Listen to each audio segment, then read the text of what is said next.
All right, guys, today on Thriller Podcast, I am joined by two friends of the pod who are huge Jack Carr, James Reese, and Terminalist junkies. Thanks for joining us, Abraham and Kevin. Thanks for having us. Thank you. Good to be here. Yes, so I want each of you to introduce yourself, and we've got a lot of good things coming up, including a major giveaway that Abraham and Kevin are running on social media. So if we could just start with you, Abraham, also known as RD4895 on Twitter. You can find him at RD4895. You launched the Terminal Vengeance YouTube channel. Tell us a little bit about that. Yeah, so as I've followed Marvel channels because I like the movies, and it's pretty big with fans doing breakdowns and they find cool Easter eggs from the comics. So I started it whenever the first photo is released, and it's bigger when the teaser is released, obviously. Find all the Easter eggs and like the hidden things that Jack put in. And just like he does for the books, he puts his friend stuff in there. So that's always fun. Yeah, and you have a couple of, I saw a 15-minute breakdown of you going scene by scene through the teaser trailer. It's only a 2-minute teaser trailer, but you found enough goodies in there. And one of my favorite things you did on the channel is you explain which scenes you think it is from the book. Even though we know, and Jack has said, the TV show will come out very different than the book, it's still the story he approves and the universe he created, but it's very different. Yet I like how you're able to find the connections. Do you like the books as well? Oh yeah, I'm a huge fan of the books. I found the books after Savage Son, and I got the first one, and I just loved that, and I was hooked. And then, yeah, I've just read all the other ones. When I reached out to you and asked you, hey, who are you? How'd you start the YouTube channel? And you told me you're in high school. So that's awesome. Congrats on launching this project at such a young age. And you said you just devour seal books. You're reading everything you can about the seals. Yes, That sir. reminds me a little bit of someone who we know. Jack would say he grew up just eating up and devouring every little detail he could find about the seals in media, in books, and magazines. Have you been doing that for a while? Yes, sir. Probably 3 years, every book I could find. And you said now you're into Vince Flynn, Brad Thor. How did you first start reading these fiction military thrillers? And who's one of your favorite authors out there besides Jack Carr? Yeah, so I didn't really read any fiction till I found Jack Carr's books, just because I didn't want to mix fake stuff with real stuff in like history. But after reading Jack Carr's books, I was fine with that. So I started Brad Thor's books and then Vince Flynn, but I'm not sure which one I like better. I'd say can't really pick one because they're just so good that they're just two whole separate. They're on their own level.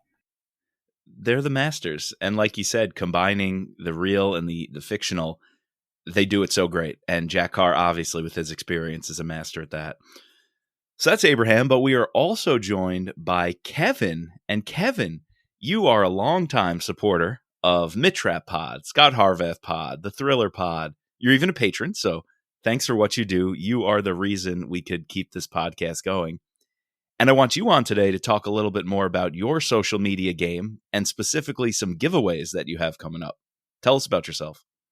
Well, so I used to travel the world, and I was always on airplanes and reading books that I just picked up at the airport, and found Vince Flynn there and just fell in love and, started reading every one of them and followed all that. And then, COVID happened and I stopped traveling and I stopped reading a lot. About a year ago, I'm like, I got to get back into reading. And that was the same time Enemy at the Gates was coming out. I saw the ARC and Mitrap ambassador, so I'm like, oh, let me sign up for that. Yes. I gave the story about how, I'm traveling in the world reading Vince Flynn books and experiencing things that Mitch Rapp is doing, and so they selected me, and that just got me started. So I got on Twitter. I was on Twitter for work and doing that, but then I got on Twitter, and one of the first things I found was you guys, and then just started listening to you guys. And I have not been to a bookstore since I found you guys, because I just have so many books that I got from you and now from all the Twitter friends and everything. And the arcs that I have gotten it's just great. So I love reviewing, and I love to share too. So I started doing some of these giveaways. Vince Flynn Day came up. I did the giveaways for that. I went out and bought every Vince, maybe half of the Vince Flynn books, and just, gave them away to people on Twitter. I made Vince Flynn Day cards, and I think you guys got one. Yes, thank you. So, it was just great. And then I started, giving away other things, and Abraham won a couple of mine from the Chris Haughty series. I'm a big fan of that. My Twitter handle is, at KBozarth1, which is my name. And I always just had Kevin B, but Chris Haughty started calling me Mr. Chill. So I added Kevin B Chill to it. Kevin B Chill. Yeah. So that's pretty cool, but then I started with the Jack Carr, and I, started seeing Abraham message and comment and watching his YouTube. So I reached out to him after he won one of the Jack Carr books that I gave away, and I said, let's do another one. And so we started doing this, and so we're going to do a big giveaway, or actually 3 giveaways, leading up and past the premiere of the Terminalist on Amazon Prime. Yeah, can you walk us through those so the audience knows a little bit about the timeline of what you're giving away and when, and how they can enter? Yeah, so we're gonna do Twitter. When you're on Twitter and you retweet, that's an entry into the giveaway. Also, watching the giveaway video that Abraham's going to put together on Terminal Vengeance, liking and commenting on there is going to get you. So you have at least 3 ways to enter into the giveaway. Our last giveaway, what we did, we had 50 entries into it. Wow. Okay. So we're going to start. The first one is going to start on June 14th and go for 7 days. So we'll pick our winner on June 21st, Terminalist Tuesday. And the first giveaway is going to be the poster of the Terminalist on Amazon Prime. So David the Bus, Atriod Bus, gave us the graphic for that, and we had it printed out poster size. We just got the Pratt edition of the Terminalist hardcover. We're going to give that away. Yeah, that looks awesome.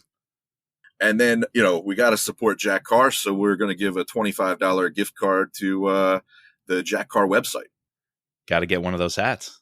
Yeah, exactly. Hat. I got the hat. I got the mug. The mug. I even got the Tomahawk shirts. So, and then our second giveaway is going to roll right into there. So, June 22nd to the 28th, we're going to have a paperback of the Terminalist, and we got Jack Carr's a Revenge blend of the Black Rifle coffee, and you gotta drink that in something.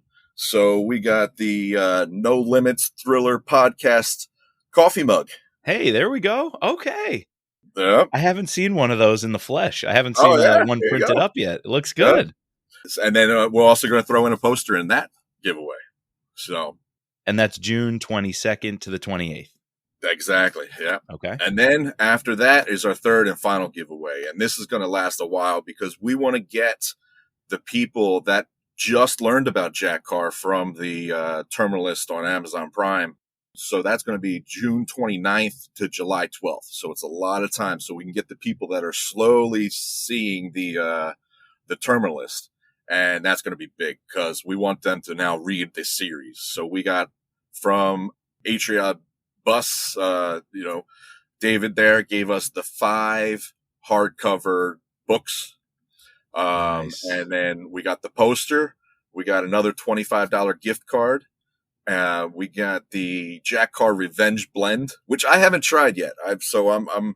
When I ordered it, I got some for myself. So I'll let you know tomorrow. Nice. Because that's delivering tomorrow. And The then Black Rifle coffee. You got to do Black Rifle. yeah. And then the Never Tell Me the Odds Rambler, which is what I drink my coffee out of. Very nice. So we want to get everybody interested in this. That's great. We're going to post on our socials, and I'm sure both of you guys will, a little summary, a graphic with those dates for the giveaway. And I love to hear, Abraham, that on the YouTube channel, if people subscribe and comment to some of your videos, they'll get an entry. You must be excited. You're going to have a busy couple of days once the official trailer drops. I think we're getting, a 4 or 5 minute, or at least a couple of minute long trailer, I think this week. Have you seen Jack teasing that? Yes, I have. He teases it like 5 days before, so I kind of look back at all of the messages before the tweets to see when they will.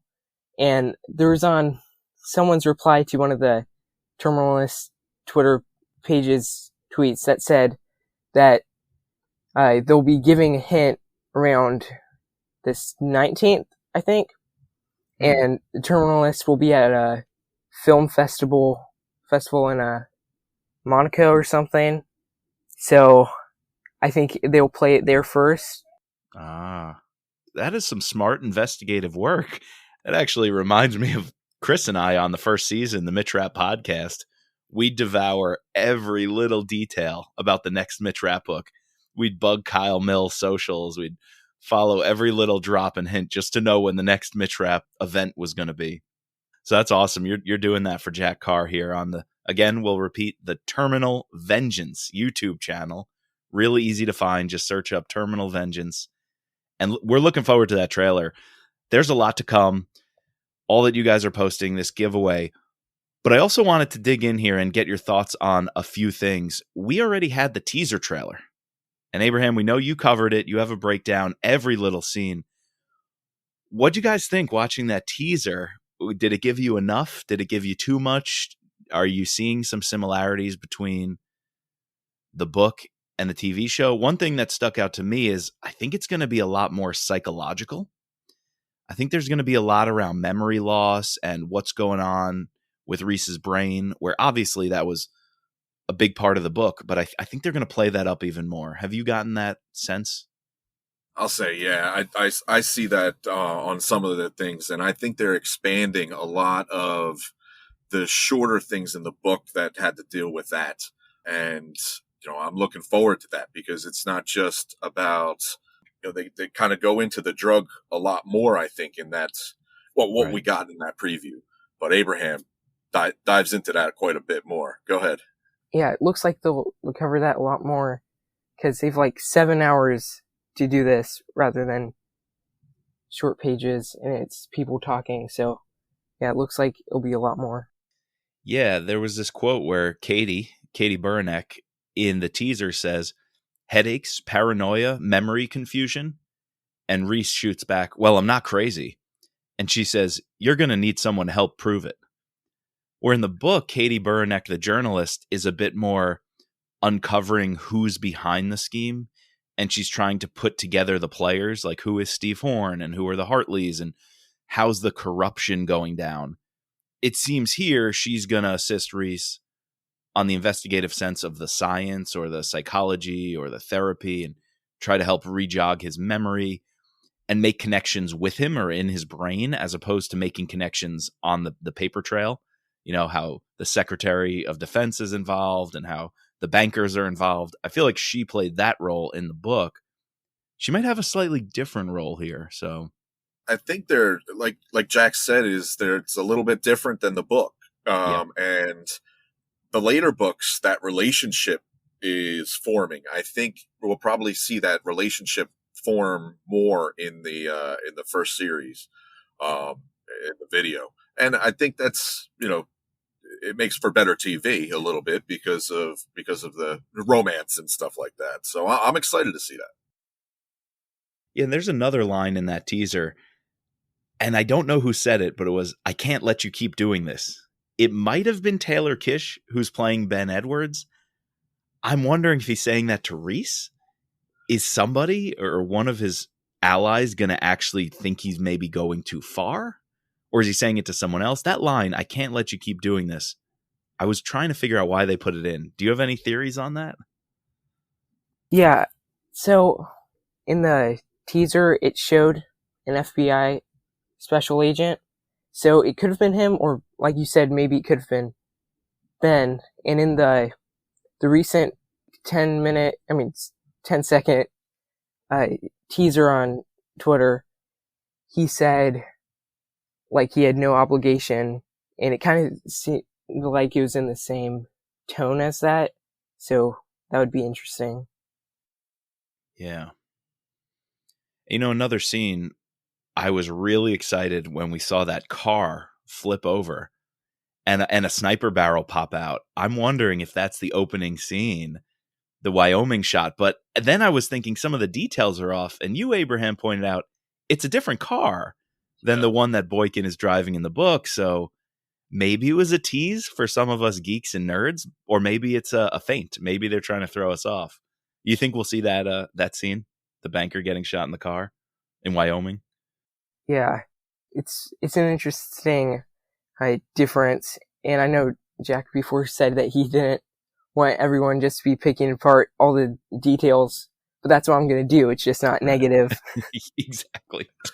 I think we'll enjoy the show, right, for what it is, and we're going to absolutely love it. But that nerdy part of me and you and all of us hardcore fans, we're going to have a critical eye at the same time. So we're going to be critical, but not to be negative, but just to dig in deeper, because I think that these works of art really deserve that kind of attention. So yeah, I love it. And I think I anticipated it being done well. There's other ones that have not been done well. There's some that have been done really well. I expect this to be done really well, especially with Jack Carr being so involved. Yes. And I'm looking forward to that. Great move by Amazon. I think it's really going to change the game of film and movie adaptations for books when you respect the author, when you welcome them into the fold, because Hollywood is sometimes so quick to buy the stories, buy the characters, buy the names, and then tell their own story, right? Do their own thing.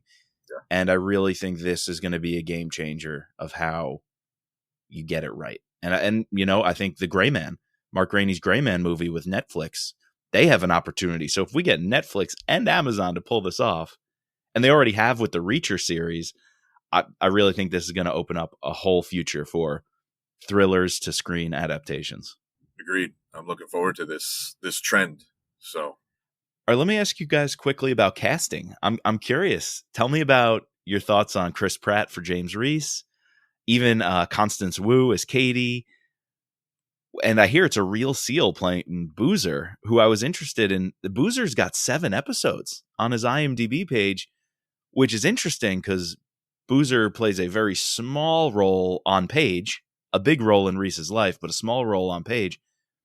And this guy, who I think is a real SEAL, has 7 episodes. So I thought that was kind of cool. He's going to be like a sidekick, I'm sure, in a lot of the action, maybe. What do you think about the casting? Yeah, I like most of the casting. Like, I think Chris Pratt is fine. I don't really know what I imagined. It was someone maybe a little bit rougher than him, but he's good. Constance Wu, Katie Burnick, isn't what I imagined her like, but I think we'll grow to like her in the series. A lot of other people were cast really well, though. Yeah.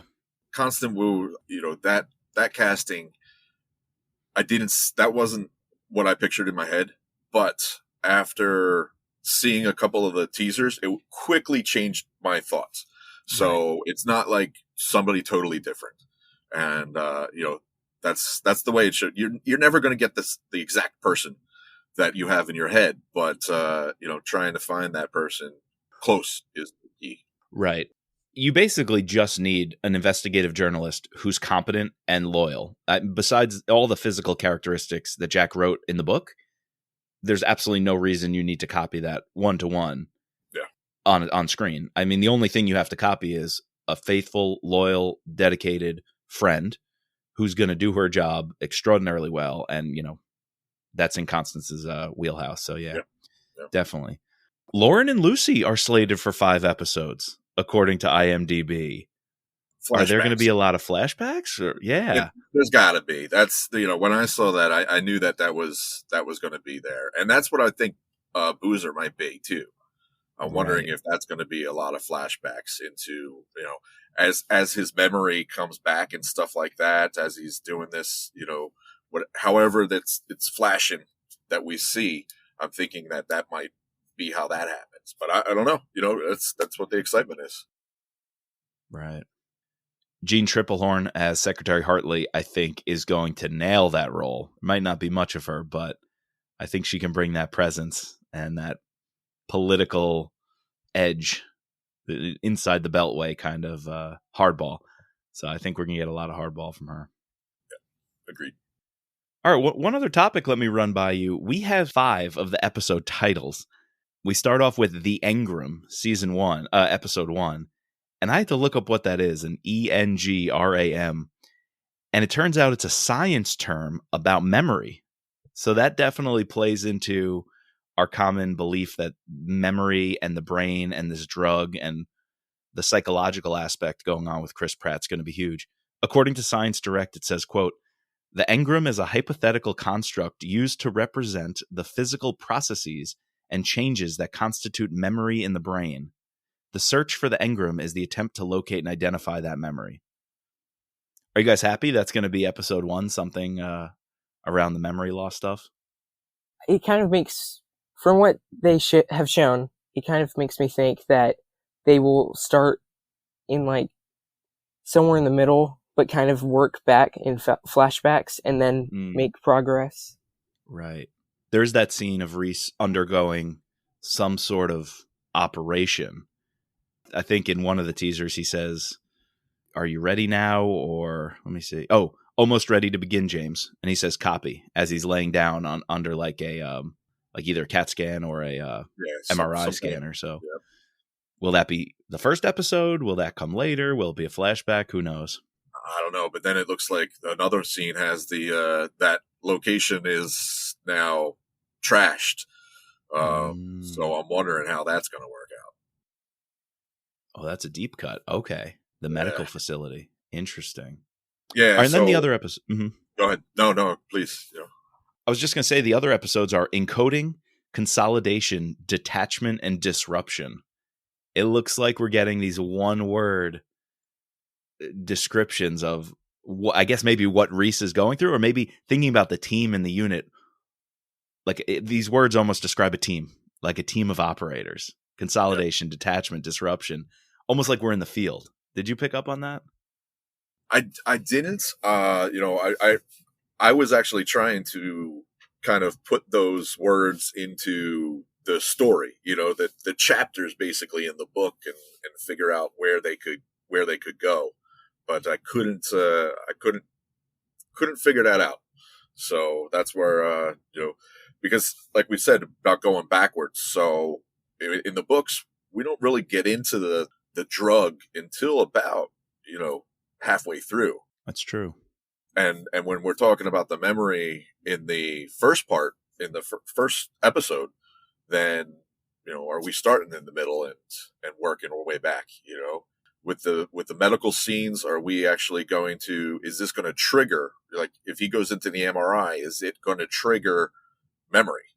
And then all of a sudden now we're seeing flashbacks into that. What happened, or even before. They could just throw in some scenes that weren't in the book, that were before, just to build up the team. That's right. So he could, show his devastation in the loss of his team by showing how close his team was before. That's an important point, because what comes through so strongly in the book is Reese's leadership and how he's pretty much adored by the guys under him who serve under him. He's really revered and well respected as a competent leader and a student of war. That, in his house, I think at one point they described like bookshelves. I wonder how they're going to get us to buy Reese as a leader and the team's guy and well respected, revered personality they're going to have to give us a lot of backstory, a lot of his history. They're going to have to prove his bona fides, like right up front, where on the page, Jack does that masterfully with the little details of how people react when around him and how close his friendships are. I wonder how they're going to work that in on the screen. And I'm sure the actors will pull it off, make you really believe it. Yeah. Yeah. I mean, when he goes in the book, when he goes into pick up some weapons and stuff like that, he's just, he's whatever you need and there. But in video, when you watch it, the guy walks in, you really have to show how this guy is, a superhero type thing that can get what he needs. And people are, praise him and stuff. So yeah, I think it's going to be good to see that. Abraham, one thing wanted to ask you, what do you think about the episode titles? Encoding, consolidation, detachment, disruption. Did those get you excited when you first heard? Oh yeah, I think they had like 3 before, and then they slowly added the other ones. But it's better. It's definitely better than just having episode 1 and episode 2. Right. To wrap it up, this has been so great talking with you guys. I really hope once the show is out, we can bring you both back on, maybe towards the end of the series, and get your thoughts on it after you got to devour it. But before I let you go, I have some rapid fire questions for you. You don't have to think too much, just whatever comes to mind. Abraham comes first. We'll go alphabetical, A and then K. So Abraham, you get the first answer, and then we'll shoot it over to Kevin. And I got to start with this one. Condiments or no condiments?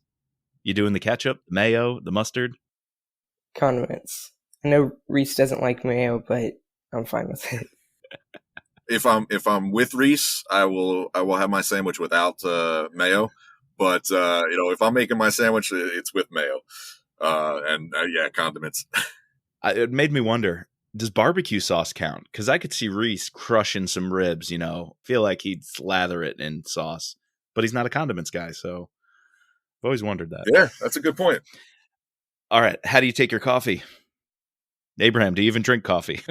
I don't drink it much, but when I do, I like it with some honey. Yeah.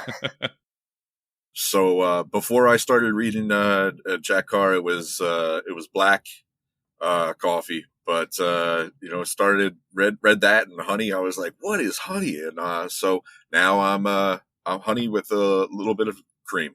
Oh, you've been influenced. I have. I really enjoy that. I used to do some honey just to help with the allergies. So this way it's good. So. All right. Favorite Chris Pratt role? We got Andy Dwyer, Parks and Rec, Owen Grady, Jurassic Park. We've got Star-Lord, Peter Quill, Guardians. Which takes the top spot? For me, it's Star-Lord. I like all of his roles because he's just a really great actor. Man, that's the hardest question. I'm gonna say in Jurassic Park. I thought he really did well in there, and really showed a lot of caring when it was a action film, and he showed another side where he really worked with those animals, dinosaurs, whatever we call them. So yeah. To round it out, I'll go with Parks and Rec. It's the underdog, yet it's so subtle. Some of his things, being that funny, goofy guy, are so subtle when he's very in your face in the other two roles. Yeah. I thought it was really cool watching him play this like sidekick background role in Parks and Rec.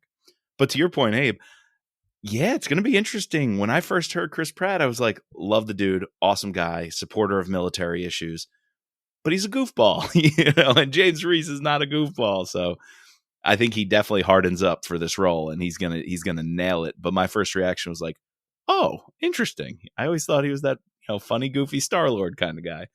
But man, that he could switch it and turn on James Reese is going to be impressive. All right, favorite book in the series might be a tough one. I don't know. Well, I think I like The Terminalist because it's a great origin story, but I also really love Savage Son. And I know that was Jack's favorite to write, so it's between those two. I agree with both of them. It is a toss up, but I'm also going to throw In the Blood in there because that was a different book, and to write a book that was different than the other ones, but still have that same energy and stuff, and the history that was put in there. It was an action history book, and then a little sci-fi. And I just have to say, good day, Alice. Feel free to skip this one if nothing's coming to mind, but do you have a favorite Reese kill? Let's see. The one where he kills Captain Howard is pretty brutal. I think that one's probably my favorite. Mine's the banker right in the beginning with the sniper rifle. I've done some long range shooting, nowhere near what they are, but I just love that. That book could have been horrible, and I would have loved the book from that opening page. Iconic. That was an iconic one. Yep. I think because of its creativity, I keep going back to the Imam one in Terminal List, because he has that hollowed out computer from like the 90s, so it had a thick hard drive that he could pull out, and he slips the tomahawk inside the computer's guts. Yeah. For some reason, I keep going back to that one. Well, guys, this was fantastic. It was great having two Jack Carr and James Reese fellow geeks on the pod with me. And there's much more to come on the podcast and from your guys' accounts. That's Terminal Vengeance on YouTube. And we'll post your guys' Twitter handles so people can find you there. And also the giveaway. We'll be posting the dates, one starting in just the next few days from when you're hearing this. So go ahead, comment, like, subscribe on everything on this podcast, all these guys' posts on the Terminal Vengeance YouTube channel. Be glad that you did. And also, I got to say one other thing, Kevin, you've been helping us with is our Operation Paperback initiative. So I want to say thank you. Thank you. For anyone who doesn't know, the Mitch Rapp, Scott Harvath, and Thriller podcast has sent over 1,000 books, most of them thrillers, to military families and currently serving active duty troops. And a big part of that, 500, I think, were sent by Kevin. So thank you for supporting that effort. Check out Operation Paperback. Thanks, Kevin, for your support of that initiative. Yeah, so I actually just got a letter from a VA hospital thanking us for the donation. And I have my kids helping me pack them up and looking up the genres. I have a local bookstore, the used bookstore that donates. So, yeah, I'll make my way over there and get some more books. And I usually go and buy about 25, and she gives me another 100. So, oh, that's awesome. Yeah. I love to hear that. That's just an example, and plus your guys' partnership to do these giveaways, how social media, and particularly the Thrillerverse social media, can be a force for good, bringing people together around a shared interest, a badass interest that we can all talk about, all enjoy, and consume this media together. So thank you guys for joining me. Keep doing what you're doing. Can't wait for the next video on Terminal Vengeance YouTube channel. Thanks for having us. Thank you.